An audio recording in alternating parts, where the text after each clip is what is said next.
ช่วงนี้ก็เป็นช่วงเที่ยงสามาป่างกับบุญไหว้ไพ่บางอือบักตวนคือเก่าละเอาขั้วมาป่างจามันเจ้าเฮ็ดยังน่ะโอ้ยเขาพัดมาทีเดียว3 จานพี่น้องจ้าถ้าสามาป่างสิพัดไม่ทีละจานก็ไล่อยู่ก็เลยม่วนเดียวจบ3 จานไปเลยจ้าก่อนอื่นสามาป่างก็ตีไข่ไว้3 หน่วยแล้วพี่น้องจ้าเทไข่ตั้งกระทะฮ้อนๆจนควันขึ้นอีมาลงชงเชงสาดไข่ลงจักหน่อยก็เอาข้าวที่เฮาเตรียมไว้สักตัวเทลงไปเลยพี่น้องจ้าเอาสมาปังก็ใส่ซอสฝาเขียวเด้อบีบ3ปืด1 2 3เท่ากับ1ทีด้วยพี่น้องจ้าสมาปังก็จะบีบเป็น6เที่ยงตัว3 6 9สนองว่าบีบส่วนไปส่วนมาเป็นฟันปลารสดีสมาปังก็ใส่ครึ่งช้อนชาแต่ว่าสมาปังตัก3 เที่ยจ้าส่วนน้ำตาลสมาปังก็ใส่1 ช้อนโต๊ะ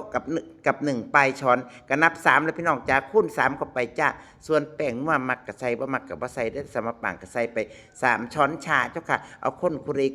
คนไว้เวลาสมาปังจ่ามาหนักคักหนักแน่แต่โอ้ยขันจานเดียวสมาปังกระซิดบั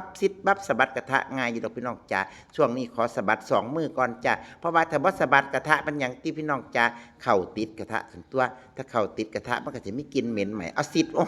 ยเรียบร้อยแล้วมันเป็นตะนักแต่สมาปังจ่านักตัวพี่น้องจ่าพัดเข่า3 ทีพ่อได้อยู่แต่ว่ากันหอด4 ทีสมาปังก็คือจิขอใบนะเจ้าค่ะขอพัดทีละ2 ทีก็ยังไข่กว่าจ่าเรียบร้อยแล้วเอาไปเสิร์ฟสมาปังจ่าจะค่าแต่ว่าจ่าช่วงนี้ครัวมะปางกลับมาเปิดร้านทุกวันแล้วนะเจ้าค่ะทุกคนว่างานหยุด4 มื้อหยุดย้อนหลังสงกรานต์สิเด้วางสงกรานต์บ่ได้ไปเที่ยวไสมื้อนี้ก็เลยหยุดย้อนหลังไปหาเที่ยวกับเด็กน้อยสีมนเติบอยู่ล่ะเพิ่นสะเดือนใจโดนๆได้หยุดเที่ยนึงเนาะย่ำเทศกาลสำคัญนะพี่น้องเนาะเอาค่ะแต่ว่าเมนูหยังละต่อไปละสมะปางจ้าคันเว้าก็เป็นลิ้นพันกันเนาะอุ้ยเอาหมูสาดลงไปก็คิดออกก่อนได้พี่น้องจ๋าเมนูหยังหมูผัดพริกแกงหมูพะแนงซะดอกสมะปางก็สิล้วนหมูให้สุกแค่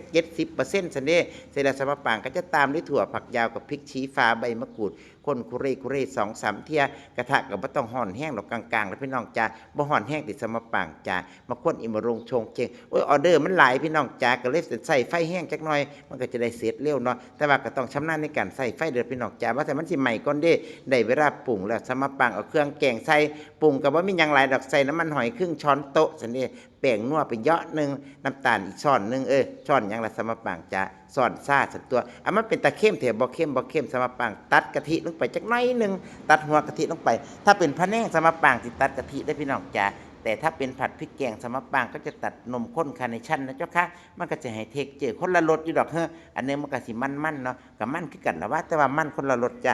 เรียบร้อยเอาไปตักเสิร์ฟมื้อนี้เมนูข้าวกล้องมาหลายตัวพี่น้องช่วงเที่ยงฮ้อนคักฮ้อนเนี่ยกะว่ามันสมรภูมิรบจ้ะแต่ก็อดเอาแต่ว่าเมนูขึ้นซื้อขั้วมะปางมันหยังล่ะก็ผัดไทยโบราณสิเจ้าค่ะแต่ว่ามื้อนี้สมะปางบ่ได้เฮ็ดผัดไทยกุ้งเด้อ FC จ้าสมะปางเฮ็ดผัดไทยหมูจ้าเอาหมูใส่ลงไปผู้ลางคนมันก็บ่กินกุ้งเนาะสมะปางก็สิล้วนหมูให้สุกจัก70%อย่าให้สุกคักเด้อพี่น้องจ้าสัวเฮาสิผัดไข่สัวเฮาสิผัดเส้นสัวเฮาสิใส่น้ำซอสสูตรเด็ดผัดไทยของครัวมะปางเราหมูมันจะโอเวอร์คุกเอาซะเด้โอเวอร์คุกมันยังสมะปางก็สุกโพดแล้วพี่น้องจ้าสุกคักหลายจนว่ามันเหนียวนั่นล่ะเอ้าคันแต่ว่าเอาเส้นใส่ลงไปบัดนี้ตีตัวเลจัก2-3 เที่ยเอาเส้น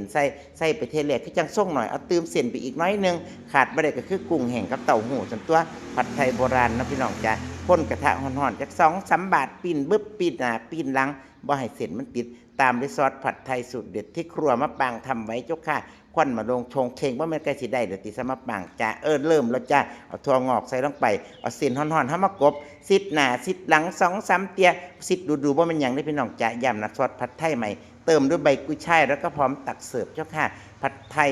ครัวมะปางนะเจ้าค่ะไปเอาไปเสิร์ฟค่ะแต่ว่าพี่น้องจ้าช่วงนี้ก็เที่ยงสิฮอดบ่ายโมงแล้วสมะปางเปิดฮอด4 ทุ่มพุ่นเด้อจ้ายังมีเวลานะเจ้าค่ะใครอยากมาชิมผัดไทยโบราณสูตรครัวมะปางเจ้าค่ะ